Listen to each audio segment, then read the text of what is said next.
You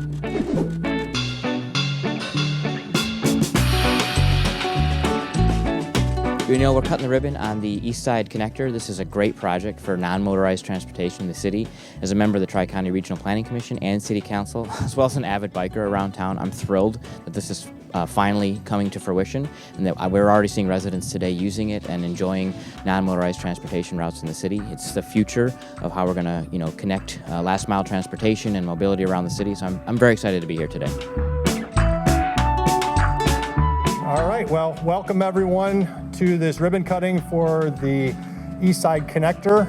And I guess we'll have a number of speakers. I'm Andy Kilpatrick, the Public Service Director. I will kick it off, but I'm not going to be doing speaking unless people say stuff that's wrong or I want to add stuff in here. So first we'll start off with Mayor Schor making some remarks. When he says people that say stuff that's wrong, he means me. But no, thank you, Andy. Thank you all for being here today as we cut the ribbon on this new East Side Connector pathway. I'm really excited. I've been working on this for a little while, and just having this ability to get through the East Side out into all the way into East Lansing. We talk a lot about connecting our communities and our region. We talk a lot about non-motorized and options. This is going to be a great option, not just for the East Side, but for the whole city. I know my wife and I last year, before the as the pandemic hit, we took our opportunity to go out and check out the different trails. We ran the whole river trail. We walked a lot of our trails, and this would have been a great one. So I'm sure we'll do this soon. But it's new. It's a 10-foot wide pathway. Begins at Pennsylvania Avenue and Shiawassee Street, and it connects our existing bike lanes and sidewalks and all of our other non-motorized routes leading to Adado Riverfront Park, Frandor, and Marshall Park. So it's a great amenity right here in the city to have this non-motorized option. And that's clearly why we call it the East Side Connector, because it connects to all of those different things. We talk a lot about walkability and giving these options to our city residents so that you don't have to get in the car. You have an option to walk the city, and now we can do that right here on our East Side Connector. We really appreciate the partnership of the school district. We've been working on this for a few years. And first we worked with Superintendent Kamal Khanul, now Superintendent Schuldner. I know our school board president has been very involved, as she is with just about everything, and has my appreciation. This may even go back to, we were on school board when this started. Yeah, this may go back to when Councilman Spadafore was school board member Spadafore before he got, I guess, demoted. Lateral move. But no, I know Council President Spadafore, this has been a passion of his, so much so that we have power right now because he was able to help us out. Otherwise, we wouldn't have gotten there, so I have to give him a shout out for that. But this is exciting. It's exciting for us, not just for walkability, but for safety, for our students. We have many students that travel from the high school to the new high school, to the athletic fields and the campus here, and now they have a safe way to do that. So I do want to thank the school district for their partnership. I want to thank our public safety staff. I want to thank the Dunnigan brothers. I want to thank C2AE and MDOT, all who had really important roles in all of this. And I'm really excited to cut the ribbon on this in a few minutes. I know this was on the radio this morning, and I heard it, and I had a few people text me and say how excited they were that the East Side Connector is done. So the public is very aware. Thank you to the media for being here and sharing this, but the public is aware and now is going to be able to utilize this new amenity here in Lansing. So thank you all for being here. Thank you for all that you've done, and I'm going to turn this over to Gabrielle Lawrence, who again is a great partner, a great leader, and I appreciate it for me and my children. Thank you, Mayor Schor. Thanks everybody for being here this afternoon. Like the mayor said, this has been a few years in the works, so we're very excited. As a mom of young kids, one of whom is not a super reliable walker yet, I'm really happy to see such a smooth surface that is so ready for me to push a stroller on it. We know that the River Trail is incredibly popular in our area, so we're really happy and excited to give not only the community members an option here, but also our students, especially students who are here kind of hanging out in between school and sports practice. They can hop on, run a couple of miles, get some extra conditioning in. We'd like to thank the city for their partnership in this. because honestly, it's been minimal work for the district. So whenever we can bring value added to our students and our families through little commitment of our own, we're always very happy to do that, and we welcome any partnerships from any other community organizations out there who want to pay for wonderful, beautiful projects like this. Peter?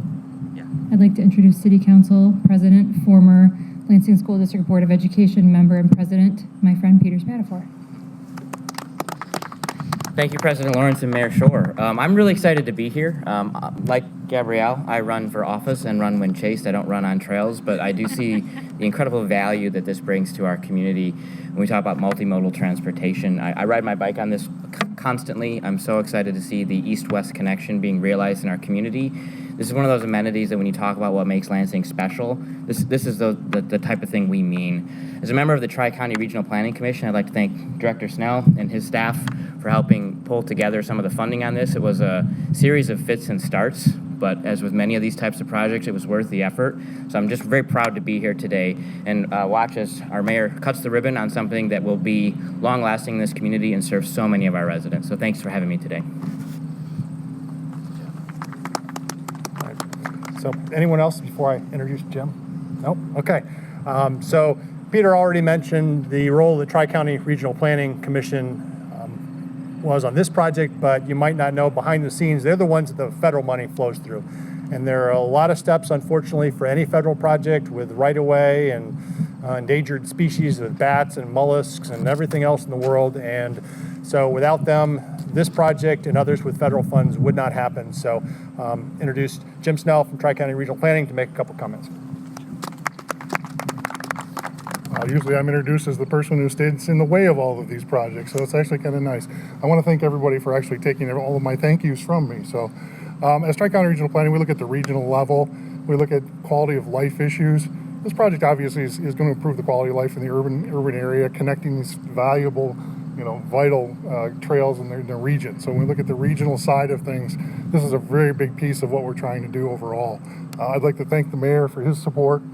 These things wouldn't happen without that kind of support from that level, from our elected officials. I'd also like to thank Andy Kilpatrick for the nice introduction, first of all, but his staff is really flexible when we go in with federal funds. It's really nice to work with a staff that's, okay, we can do this, but we'll do it then. Anyway, I just want to thank you for that.